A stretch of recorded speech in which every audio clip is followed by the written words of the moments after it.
Ciao, welcome back to Geriatric Alpha Runt Productions. My name is Garp here on YouTube, and our guest today is Jordan Kruse, and we are going to talk about being a barber. Yes, sir.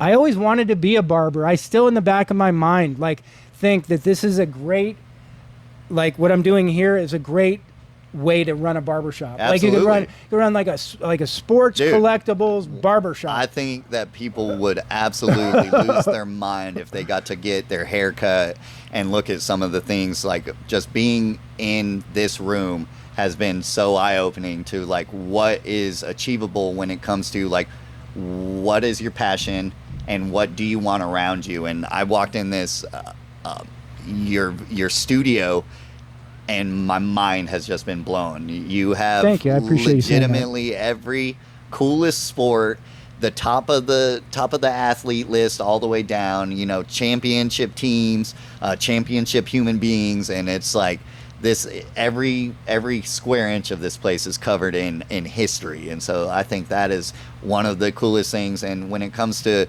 the barbershop and being a men's hairstylist, guys like this stuff. We geek out on shit like this, and this isn't something that I would take lightly. You know what I mean? Well, gosh, maybe there's something in there for you. We can talk about that. It's interesting because I want to dissect what you do because it does interest me. I mean, being a barber, I think of as men's hair, and when I think of men's hair, I think of my hair, $25 haircuts or something. Yes, sir. And then when I think of my wife, she goes out and she spends $500 on her haircut. Yeah. So I'm thinking and they she's not a wine drinker, but they want to serve her wine and they want to show her art and they're this whole experience. Yes, and I'm sir. thinking, why don't they do that for men? Maybe they do. Yeah. It's just I've missed that. Yeah. So maybe there's some marketing in there for you. How is the career of being a barber? Tell me about it. Man, so when I first got started, I went the beauty school route, and I was like, listen, my mom, my sister, the women that I know, they all get charged $300 to $500 each time they show up, and they're in there, maybe every month and a half, 2 months. Sometimes they can go 3 months, but it's all right, you get enough of those clients in, you have 2 or 3 of those clients in a day, that's $1,200 to $1,500, Reoccurring revenue too, right? When I got into a salon, I started to realize I could relate with the females that were around my age, maybe push it 10 years above. But, at 25, I didn't really know how to talk to a 55-year-old, a 60-year-old woman. I wasn't watching any of the drama shows. I kind of stayed off of TV for a little while, and so I didn't really have any relation to that. Makes perfect sense. And then just with how I was kind of getting the runaround with the shop that I was in, I took a step back. I knew Scott Finley for Finley's Barbershops here in Austin. He was in the same neighborhood as I was, so I gave him a call and I just said, hey, you have been a hairstylist for this long, you have these salons, but you also have these barbershops. What should I do? And he said, Jordan, knowing you would be perfect in a barbershop. Come check this out. I started at Finley's Barbershop in 2015. I was able to open up my own studio when COVID hit. I went back right when COVID hit. They stopped us between March and May. No hair cutting here in Texas. So it was March 20 something. Kent Myers and I had just gone and raced a downhill mountain bike race up in Tennessee. We were kind of getting some phone calls. People were like, hey, toilet paper's running out down here. And we had no idea because in Tennessee, middle of Tennessee, there wasn't anything like that at the time. When I got back down, it was about couple days in, and then they shut us down at the barbershop. They said, this is going to be your last day. And I had legitimately 2 months of sitting on my ass trying to figure out what I was going to do. And that kind of opened up my eyes. I started to realize family is the most important. Being around your friends, finding the people that you could relate with that wasn't too worried about what was going on, what Right. the government was spreading and telling us, you know. I'm Because like, you were forced to go into people's homes yeah, at that point, right? absolutely. And I was doing outside haircuts in the middle of May here in this state. You know, this is not fun. It's hot, you know. sure. But I started to realize, like, what am I wanting out of this? And so I had one of my mentors, Brett Bigger. He was telling me, dude, you should just start your own, like either mobile barber or just go get your own thing. And so I looked into the mobile barber thing, and the logistics just wasn't going to work out. And I said, let me find a studio. Let me try to open this up. And so went from Finley's in Westlake, moved over to the Davenport Village, Salons by JC. I got my own spot, opened that. It was June 26th of 2020. And we're still running, man. I honestly gave myself 6 months there. I was like, I'm going to be here, and then the world's going to get back to the normal thing. I'm going back to work. It's blown up. I've realized that during that time, people liked making their own decisions on, I would allow them to come in. If you want to wear a mask, you can wear a mask. If you don't want to, you don't want to. You could tell me, I'm a service provider. I'm trying to do what I can for you. And so I let the emotions go to the side, and I just wanted people to feel comfortable. I was able to blow up my business that way. It was all word of mouth. I didn't take any of my my books from Finley's. I had a couple people that I was able to be clicked in with in the community of Westlake. My community out here in Lake Travis really helped me out. I've got a lot of great friends and family that really just poured into me and just made sure to just like talk me up and keep me positive about it, because there was a lot of times I was sitting on my ass twiddling my thumbs, not knowing if I was going to get one haircut that day. Still happens all the time. I bet. I mean, You know, I do. It's every business is like that. Yes, It sir. would be nice if it was like this, but it's Yes, not. It's sir. like this. Yeah. All the time. So you're over busy, Yeah. and then you have nothing. And you're like, oh Absolutely. shit, is it falling apart right now? Absolutely. What's going on? I've gotten to the point now where I don't have days with less than 8 clients. Wow. And when my books are filled, I'm really enjoying that, because I've got a great day. I'll do about 12 to 15 clients, and I'm not overworking myself. My body's not getting tired. I've learned that, just like jiu-jitsu, positioning is everything. Standing tall, making sure your shoulders are in the right place, not craning over, you know, really starting to figure out, like, hey, bring your chair up, you'll stand taller, wearing the right shoes on a daily basis, you know, making sure these little things can pour into what I'm putting on a head, because I look at every haircut is another portrait. And I'm doing work. I'm doing art. I love what I do. I love I'm you know, I'm gonna brag on myself. I love doing that shaggy, wild looking haircuts that these teenagers are running nowadays. The lettuce cuts, the just everything up in front. I think it's funny to see from the 70s, 80s, 90s, and into now how teenagers kind of set the standard on what they want to wear.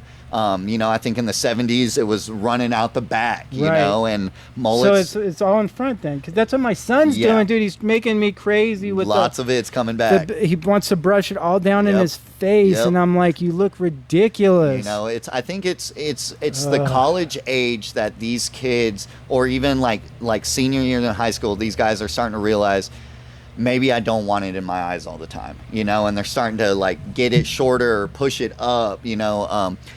I think hairstyling has come a long way since I even started with the products, the way people do it, the internet, on how there's certain people that like kids look at and they're like, that's what I want. Also, AI has been really interesting when it comes to haircuts, because people will bring a photo in thinking that it's a real haircut, and I'm like, this is made up, you know. And Interesting. so it's been really entertaining. But I've just realized that, like, I got into this industry because I went and got my hair cut. I loved it. I loved being able to feed into my barber, feed into the person that was touching my hair for 30 minutes, an hour. I would go get my hair bleached. When I was starting in the salon industry, I was running wild electric blue, bleached mohawks. You know, I like to do crazy things. And so when I get clients like that, I get really excited. But if I have, you know, my every 2-week client that gets the high and tight, or just a regular one on the side and clean it up on top, there is 2 weeks that that person has just lived that I get to kind of feed into their lifestyle and what they're doing in their family. And so that's been a blast for me to be able to just get to know people, get to know my community. I've always looked at the old barber at the old barber shop that you can walk into with your kids or grandkids and say, this guy's been cutting my hair for X amount of years. I want to be that guy. And you know, I've got clients now that I've had for 10 years. I've got kids that, you know, are 18 that I started cutting at 8. And it's really cool watching elementary, middle, high school, watching men grow. You know, I think a lot comes back to there's not a lot of people that want to build each other up nowadays, especially when you open up the internet.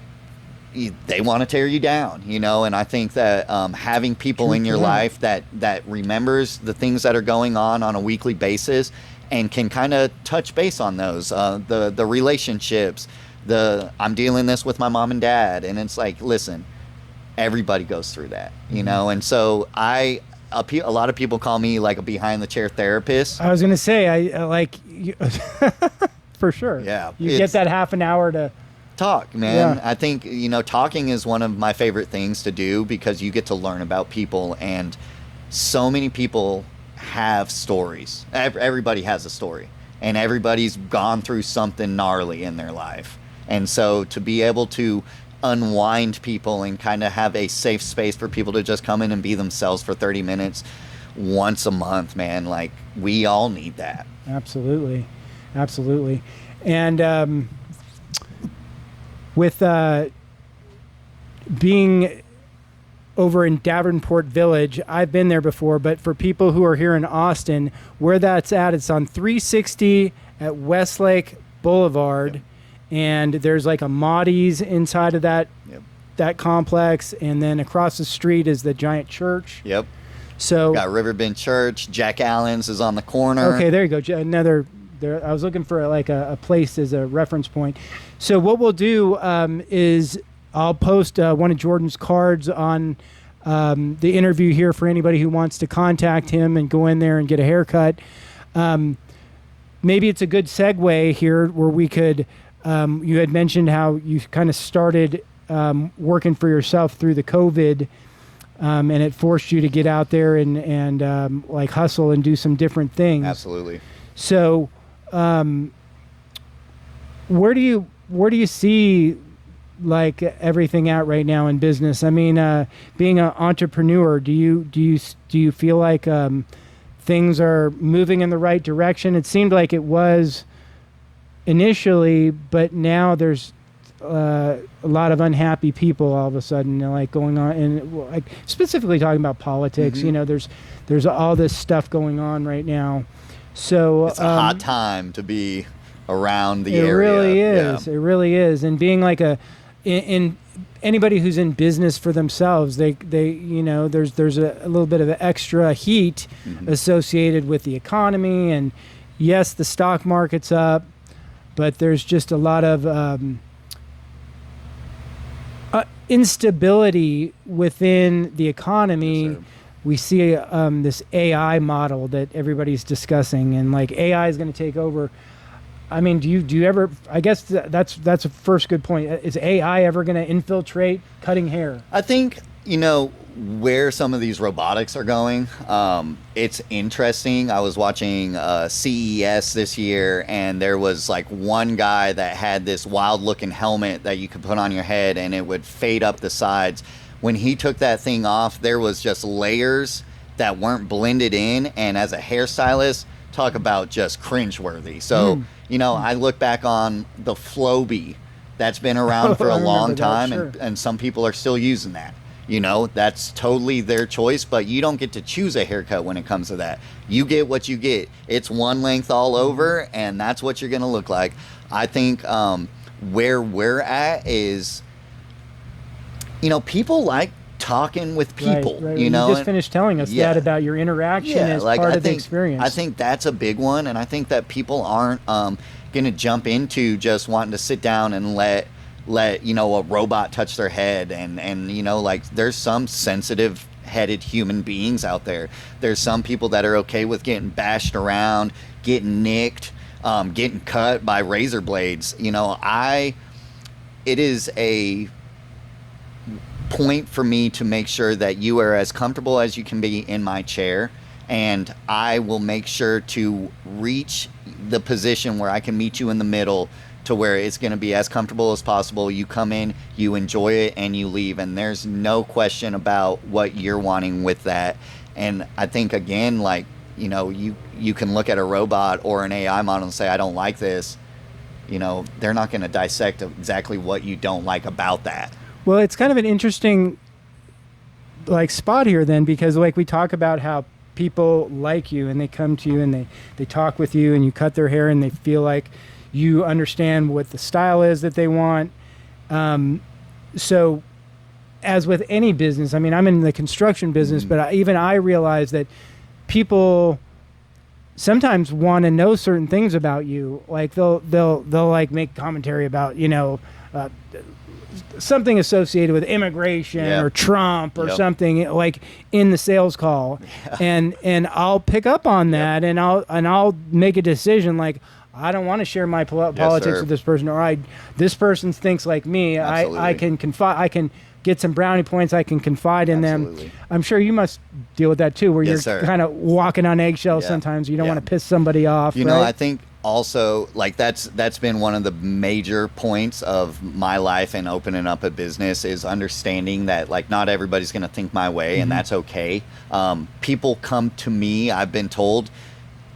Yes, I do good haircuts, but it's mainly the interaction. It's the personable or personalized position of sitting down, interacting with somebody on a weekly, monthly, yearly basis, watching people go through seasons of their lives. I have definitely had my eyes opened up to a lot more things being in the industry, because not everybody's going to think my way. For sure. Or not everybody's going to live the life that I am living.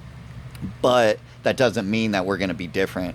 I think when COVID hit and the government was telling us don't be around each other, yada, yada, yada, I think a lot of people at that point started to look into what do I want out of life? And what I used to love looking at world news, seeing what's going on in the Middle East, seeing what's going on in Japan, seeing what's going on in Europe.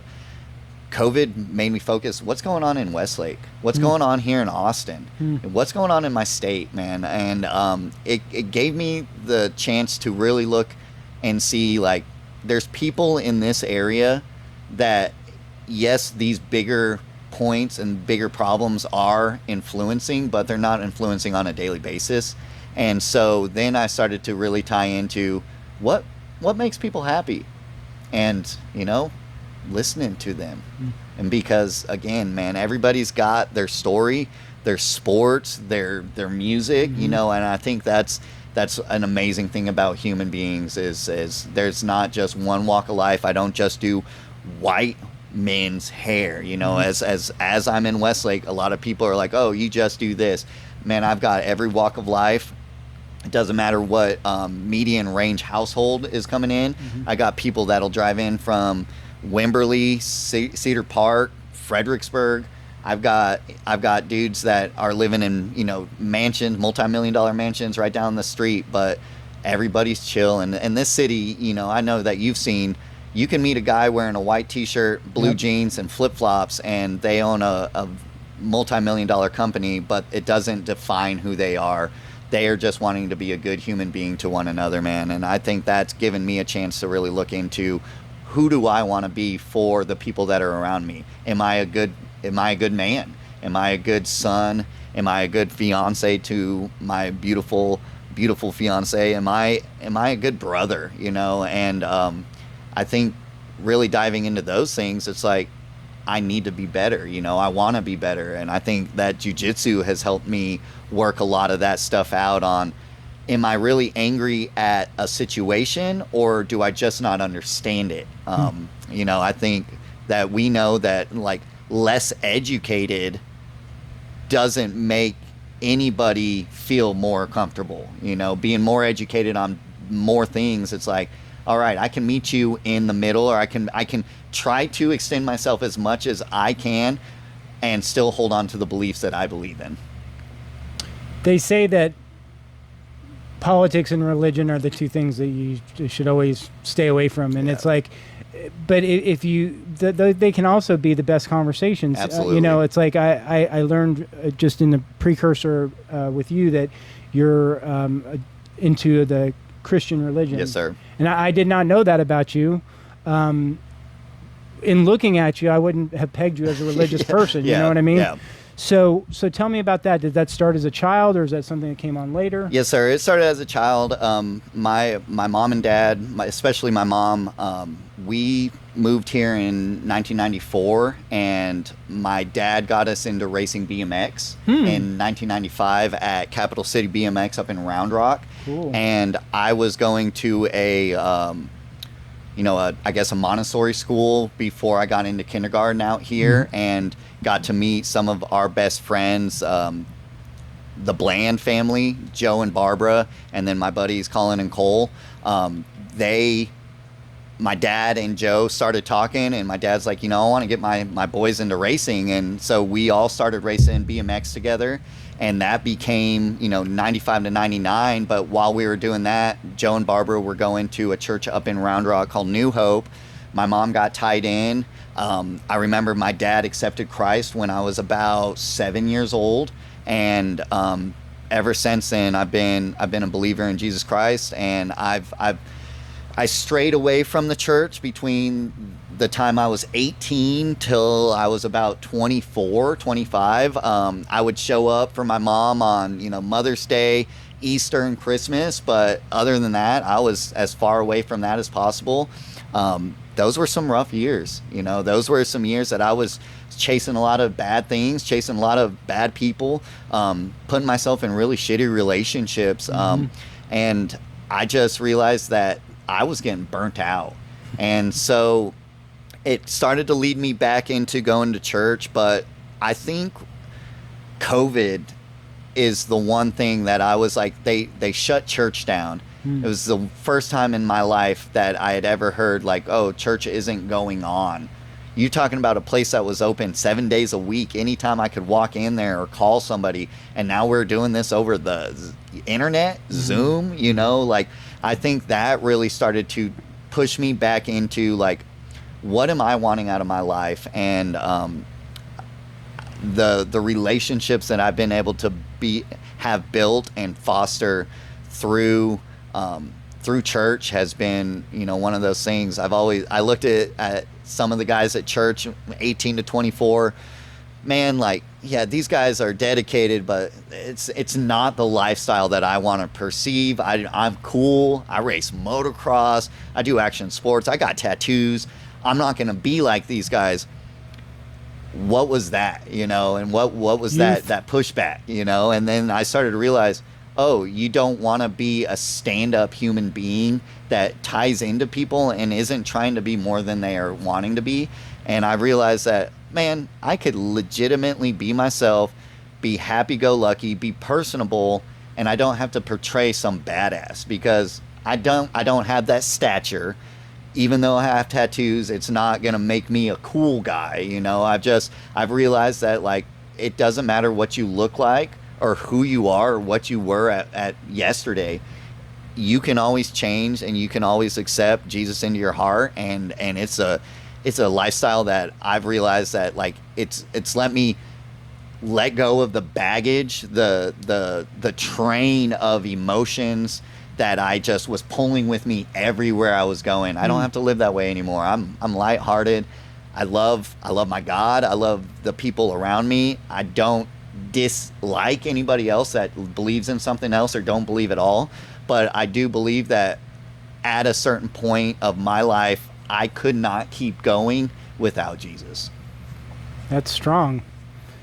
It's like, I think everybody's been in certain predicaments where they do the so-called horse trading with God, where like you're on an airplane and it's turbulence. You're like, God, if you get me off this plane, I promise to go 100%. start going back to church on Sundays. And then as soon as that plane lands, you're like, well, I'm off. Yeah, I mean, and that's like I got off. like, Lord, thank you for getting me home after drinking and driving. You know, Lord, thank you for getting me home after spouting my mouth off in the middle of 6th Street with a lot of people that didn't care about me. You know, and I started to realize these are times where it's like, if I want to be the guy that I want to be, I need to really humble myself.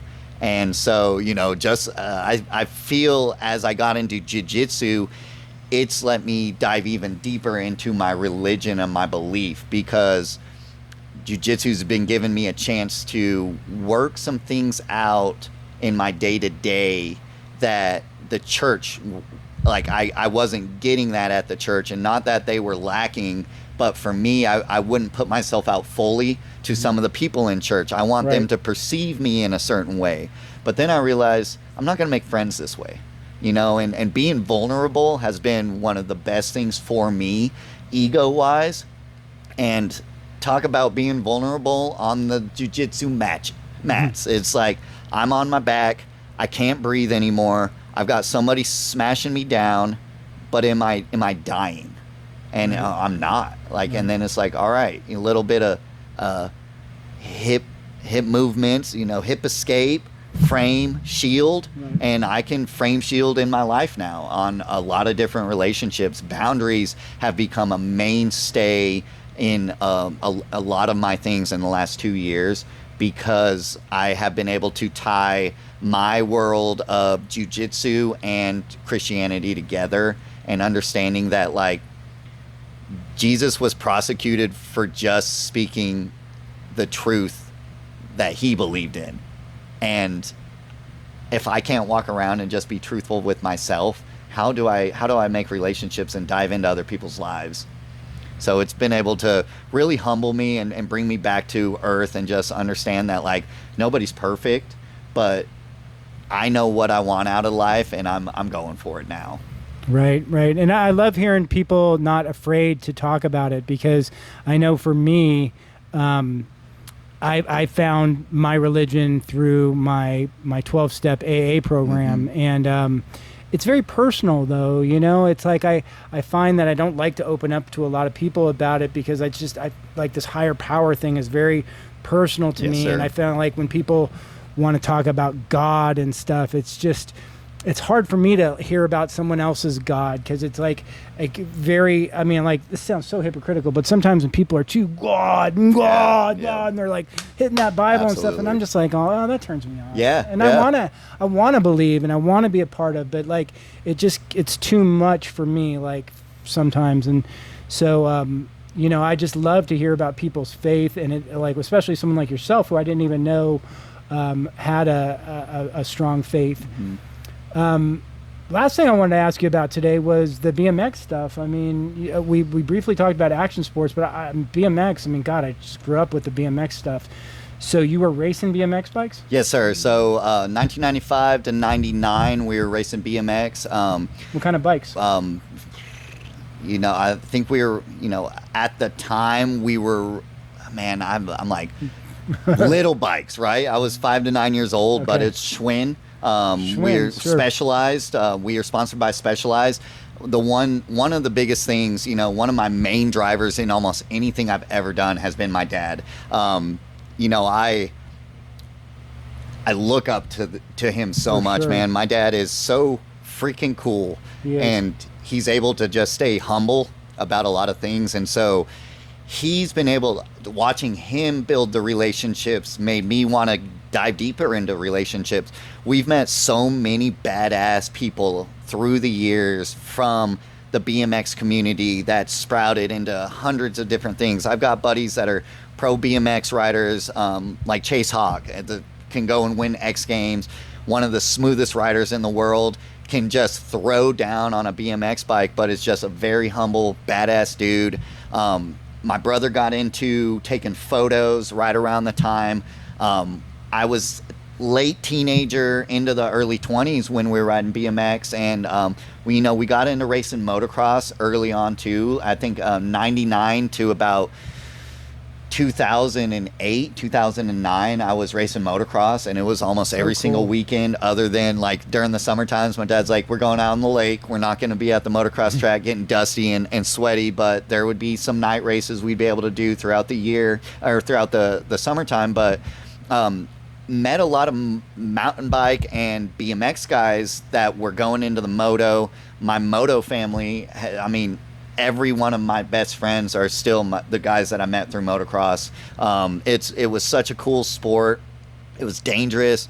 I ended up losing 3 friends along my way racing motocross, 14, 16, and 18 years old. My buddy Austin Bryson and Justin Taylor. It was our circle of friends, and we were really getting hit hard, but seeing the community that we had that really tied into each other, really tied into the families. I think that was one of the biggest draws to what I was doing. But, at those times, it felt like we were doing so much so fast that my mom and dad made sure to like slow me down and just ask, like, Jordan, are you doing okay? Are you okay with this? Do you want to stop? And it was always up to me. It was my choice. My mom and dad never forced me to go and race motocross. And by the time I was 18, trying to qualify for Loretta's, heart not really being into it. We had a arena cross race out here at the Travis County Expo Center one weekend. I was feeling good. I was going to win my class as far as practice goes. I was like smoking the competition. Went and hit a jump, hit it the wrong way, ended up falling, landing on my head, neck, and back. I was able to walk away from that, but it started to really open up my eyes at 18 years old. Do I want this to be my life, or am I bigger than motocross? And I went out the next weekend after that bad crash. I took my brother out to the local motocross track in Del Valle. My sight lap, I ended up going over the bars. I landed on my feet and kind of ran out of it. I picked my bike up, put it in the back of my truck, loaded my brother back up, and we came back home. I rode a dirt bike one other time after that on a dirt bike track, but ever since then, it went into mountain bike racing. And really dove into that around 2015, 2016. My dad had some mountain bike buddies that we were kind of cross training during our motocross time with mountain bikes, but there was no mountain bike racing that I knew about until about 2016. The enduro circuit out here in Central Texas really started to take off. We had Jeremiah work with Team Trail Party that was putting together some of the best races, the most fun times I've ever had out at ranches, hanging with men and women alike. I think that was one of the biggest things, is seeing families start to come back together and be camping, hanging out, really enjoying time. And that's where I got to meet Kent Myers. Man, one of the most badass dudes on a bicycle in my eyes. I think that, he, as the dude doesn't slow down. He goes 100 miles per hour at all things. He's really good at jiu-jitsu. And he's really good at jiu-jitsu. He's really good at everything he puts his heart to. And so seeing guys like him that would feed into me, man, Kent would get my ass out and go ride. And I was always lazy. I was smoking a lot of pot. I didn't want to go and do anything. And it's like, man, I'll go ride mountain bikes. This shit's cool. And then I'm, thrown up like, Kent, give me a second. He would just kind of giggle. And then as soon as we get up to the top of the mountain, man, it's like, all right, strap in, let's go. And being able to kind of just let my body and my physical self be able to just fall into, like, all right, make it top to bottom. When things are happening at a fast pace, I start to slow down a little bit. I really enjoy like being able to like have my heart rate high up in the air, but just start breathing and understanding like we're not going to die. We're going to be good. If you hit your corners, you hit your sections, you're going to make it to the bottom. And so that has been able to, that at that time of 25 to 30 years old, really gave me a chance to like get some of that pent up aggression out, because I'm not a big guy. I don't want to fight anybody. I wasn't wanting to go out on drinking on the weekends and just be an idiot. I had a lot of friends start to dive into drugs, and I've just realized that wasn't my lifestyle, and I didn't want to start tearing my body apart with with drugs and alcohol. I drink my fair share. I've drank my fair share. I've, you know, smoked weed. I've dabbled with a couple other things, but I've realized that those never filled me up. At the end of the weekend, I had to go to work on Monday, and if I started to feel like shit, like what was that going to do? And so I think really finding like your outlet. I mean, people find that in music, people find that in art, Right, you know, right. people find that, like, we've got, like, my buddy Jake from Jiu-Jitsu, man, shout out Ludi, man. The dude loves running. I hate running, you know. I ran cross country in high school, but I hate running, and seeing people find their passion and put all themselves into it, I'm like, I want to be a cheerleader for them. Haven't seen Jake. Where's he been? Man, he's downtown. He's working his ass off right now. I know that he's wanting to get back to jiu-jitsu, but he's living downtown right now, and just Liked him. He was this a nice season guy. of life right now, he's focused on running. But when I see him, he comes in for haircuts. He still yeah? talks jiu-jitsu, and he knows, man. And I when he shows up to jiu-jitsu open mats, he's still no easy guy to roll with. Oh, you know, yeah, for sure. I know exactly who you're talking about because I remember rolling with him and stuff. Nice kid. Yeah. So we've probably been talking for a half hour. It's probably a good time to wrap it up a bit. Really enjoyed talking with Absolutely. you today, dude. Thank you so much, for Anthony. coming in Yes, today. sir. Thank you for this podcast. As always, like you to. What do you got to do? You got to share, you got to comment, you got to subscribe, you got to do all those things. So please come back and see us again. Thank you so much.